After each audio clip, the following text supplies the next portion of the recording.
Welcome Welcome everybody. Today we are so excited that Tulare Public Library is presenting a virtual Oktoberfest, a beer and book pairing. We are really excited that the Adult Services team today could bring you this virtual program in honor of our Oktoberfest. We will have a book and beer pairing for every taste. So whether you prefer classic, light, robust, or sweet brews, we hope you enjoy our paired book reviews. So this is the voice of Brittany. I'm Kat. And I'm Carol. All right, so let's get started with our first beer. Hello, this is our Pilsner beer. Pilsner is a rich yet easy to drink beer. It's a European beer, but its style is imitated all around the world. It's a nice, clean, classic beer. It's the perfect go-to beer, great for a go-to classic. The first one I have here is William Shakespeare's Star Wars by Ian Dorsher. This 9-book series is the perfect combination of popular classics. It's the retelling of the epic Star Wars saga told in the style of Shakespeare, and it will be sure to delight fans of science fiction and of time-honored drama. Next, we have Pride and Prejudice. Jane Austen sets the gold standard for stories that are filled to the brim with wit and romance. Her work has inspired dozens of popular adaptations, both in books and on film.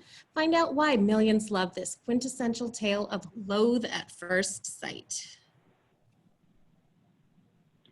All right, thank you, Kat. So our next beer is Hefeweizen, and if you can't tell from the name, that is a German beer. And it literally means wheat beer.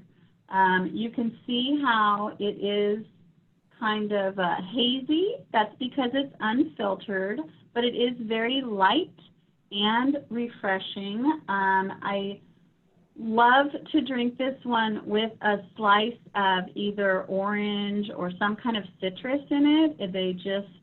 It really enhances the flavor. Even though it is a light beer, it does have very nice flavor, and it's easy to drink.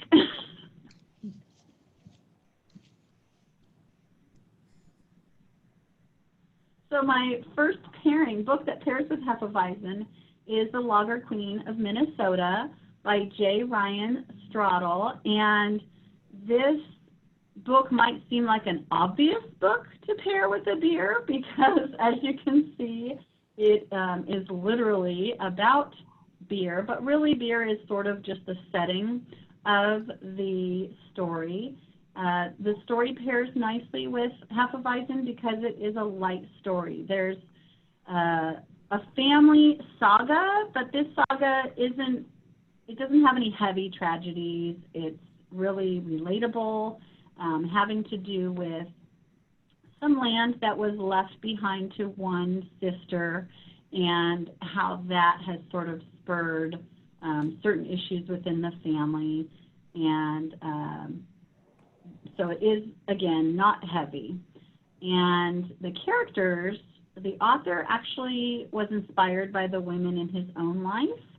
So his mother, his grandmother, his aunts.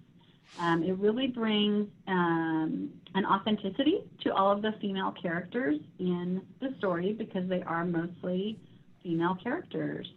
And what's nice is that the story does come to a refreshing resolution. All right, my second book that pairs nicely with Hefeweizen because it is light and refreshing is called Be Frank With Me by Julia Claiborne Johnson. And this story is definitely filled with many diverse characters, some of them quite eccentric. But what's nice is it's told from the point of view of, I would say, the more sane characters, which is what makes it very light to read. Sometimes when the point of view that you're hearing is from someone who is eccentric, it can be a little heavier of a story, but this one is light. And it's refreshing because of one character in particular, and that is Frank. He is a 9-year-old who is obsessed with 1930s movies and characters, and yes, he wears a top hat and a monocle in the story. So he's sort of what Sheldon is to the Big Bang, is what he is to this story. All right, thank you so much, Carol. So this is Brittany, and I'm going to be talking about stout. So as many people know, there are many different types of stout, perhaps the most famous being Guinness. There are oatmeal stouts, Irish stouts, stouts from all across different areas, but what most of them have in common is that they both have, or that they all have a robust, rich, layered, and full-bodied flavor.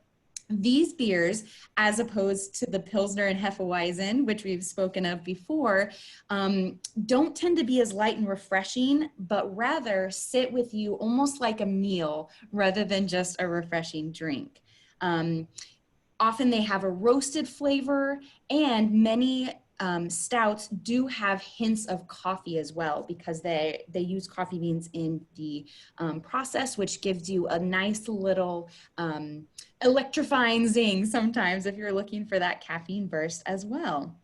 So if you are a stout drinker and prefer these full-bodied heavy drinks, the two books that I will be suggesting today have the same type of feel. So first, I will be suggesting A Black Women's History of the United States by authors Dinah Ramey Berry and Callie Nicole Gross, who are both history professors holding their PhDs in history. This book is a part of the Revisioning American History series and provides a robust and layered look at the overlooked and undervalued contributions of Black women in the US from the 1600s to present. I found this book incredibly fascinating because it looks at all arenas, whether it be politics, law, culture, music, sport. This book really is a survey looking at a couple of the Black women that should be spotlighted in all of these arenas. And the great thing about it is it gives you just a sense of each of these arenas and areas in which Black women have contributed, but the book also then encourages you to look into more of that history. The thing that I really liked about this book is there are plenty of citation notes in the back. So if you get really interested in a particular figure or a particular historical period, it gives you all the tools to then do that additional research. And again, the reason this pairs with the stout is because it's a robust, layered look at our American history. I think oftentimes, you know, these stories go unknown. So getting a fuller picture of what has gotten us to this point, I think, you know, provides for a robust read. And again, I mentioned that sometimes stout, you know, has these little caffeine zings. And I thought the way that this really played into that was there were so many times in the book where I kind of had this little, you know, caffeinated shock of, well, why didn't I know this? Why haven't I heard of this before? There were a lot of those light bulb moments that just provided for such an interesting, fascinating, and informative read.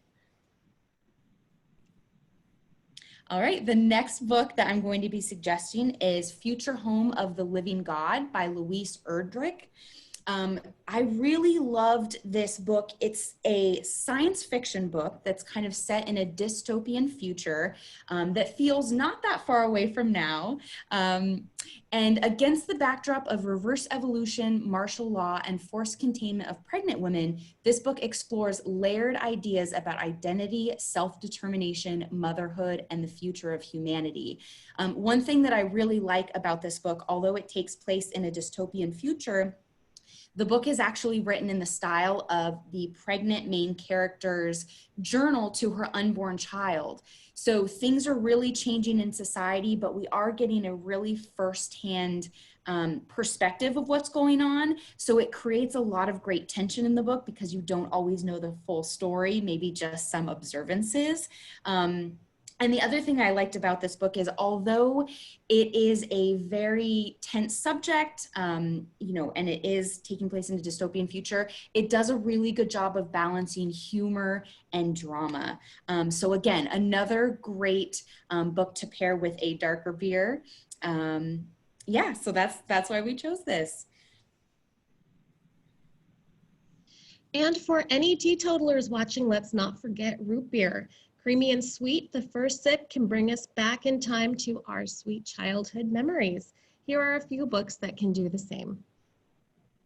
Anne of Green Gables by L.M. Montgomery. This classic story of a redheaded orphan girl bubbles over with imagination and lovable characters. Many people may have seen the Netflix series Anne with an E, which is a darker take on this, but the original book is lighthearted, very fun, so imaginative. It is an 8-book series, and it follows Anne well into adulthood, introducing many new characters, but never losing its sweet style. Take a peek at it and find out why it's treasured by readers of all ages. All right, the next book is All Creatures Great and Small by James Herriot. This sweet tale of the author's first years as a country veterinarian in England is heartwarming, funny, and surprisingly engrossing. A slice of life story about a doctor's connection with his patients and neighbors. Nothing stood out in my mind more than this book when I thought of sweet and old-fashioned. It really is a heartwarming tale of these close connections between the rural residents of this new community that this veterinarian entered, as well as his furry patients. I really, truly couldn't put it down. So I thought it would fit well into this category. All right, and we have more titles for you because in our research and finding books that we could pair with beer, different types of beer, including root beer, we found so many titles, and we know a lot of you are just looking for more to read. So we have a list here, all of them available to check out through our library, and we hope that you dig in and just see which ones you like and what you would pair them with. Remember that while you should drink in moderation, you are free to read in excess. Thank you all so much for joining us for this book and beer pairing. We hope that you found something that you enjoyed among all of those choices, and we can't wait to hear what you're reading next.